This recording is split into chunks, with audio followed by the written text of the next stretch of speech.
ഗൗതമൻ താമസിക്കുന്ന വീട് ഒന്ന് പറഞ്ഞുതരാമോ? ഏത് ഗൗതമൻ? ഒരു വൈറ്റ് കോളർ ജീവനക്കാരനാണ്. മിസ്റ്റർ, ഈ നഗരത്തിൽ വിലാസമുള്ളവരെ തന്നെ കണ്ടുപിടിക്കാൻ വിഷമമാണ്. ഏതായാലും ശ്രമിച്ചു നോക്കൂ. ഇവിടുത്തെ റേഷൻ കടകളിലോ, കുക്കിംഗ് ഗ്യാസ് ഡിപ്പോകൾ, ടൗൺ ബസ്സിലെ കൺസെഷൻ ടിക്കറ്റ് കൗണ്ടർ, ഇവിടെയൊക്കെ ഒന്ന് അന്വേഷിക്കേ. ചിലപ്പോൾ കണ്ടെന്ന് വരും.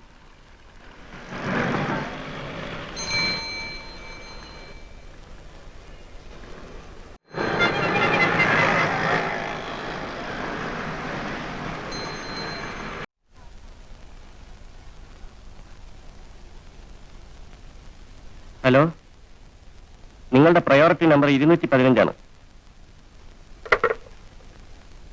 എന്ത് വേണം? ഗൗതമന്റെ വീട് ഒന്ന് പറഞ്ഞിരുന്നു. കൺസ്യൂമർ നമ്പർ ഉണ്ടോ? ഇല്ല. ഗൗതമൻ മുഖ്യമന്ത്രിയോ സിനിമാ നടനോ ഒന്നും അല്ലല്ലോ. അല്ല സർ.